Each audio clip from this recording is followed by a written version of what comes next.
আমি পদার্থবিদ্যায় 98 নাম্বার পাইছি 100-র মধ্যে।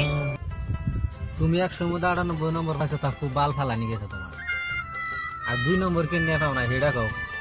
আর 2 নাম্বার পাই নাই কেন জানেন? না জানি না। যে কলমটা দিয়ে আমি পরীক্ষায় লিখছিলাম সেই কলমটার কালি পুরাই গেছিল। সেই জন্যই তো স্যার কইছে 2টা করে কলম নিয়ে যাবার কইছে স্কুলে। 2টা নিয়ে গেলে তোমার আর কোনো সমস্যা হবে না। আমি সবার কাছে কলমটা চাইছি, কিন্তু কেউ একটা কলম আমাকে দেয় নাই। এই স্বার্থপরের দুনিয়ার মধ্যে কেউ কাউরে সাহায্য করে না।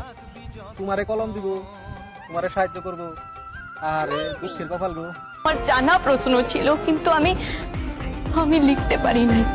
একবার কালি ফুরাই গেলে আর জীবন দাগ ধরে না। তাই কইতাছি কালি থাকতে রাইতে খাইও, কিন্তু একবার যদি ফুরিয়া যায় আর সারা জীবন কামনা করলেও আর পাবা না। আমার 2টা নাম্বার কাটা গেছে। আমি ওই কলমটা দিয়ে কত ঘষেছি, কিন্তু খাতার উপর কোনো লেখা পড়ে নাই। আল্লাহ আমাকে তুমি উঠায় নাও।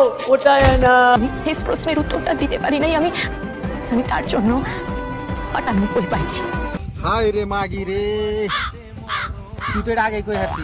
আমি লাস্টের 2টা প্রশ্নের উত্তর দেহারি নাই, এই জন্য 2 নম্বর কম পাইছি। তুই এত টাইম খিচুড়ি পাকাইয়া অহন তুই কইলি, আমি এই জন্য 2 নম্বর কম পাইছি। তগো নাগাল মাগি গো জ্বালাই তো আজকালের সমাজে এই দশা। একটা কথা একবার কইলি হয়, 8 বাজে নবী একদম হারা দিন বইরা কবি।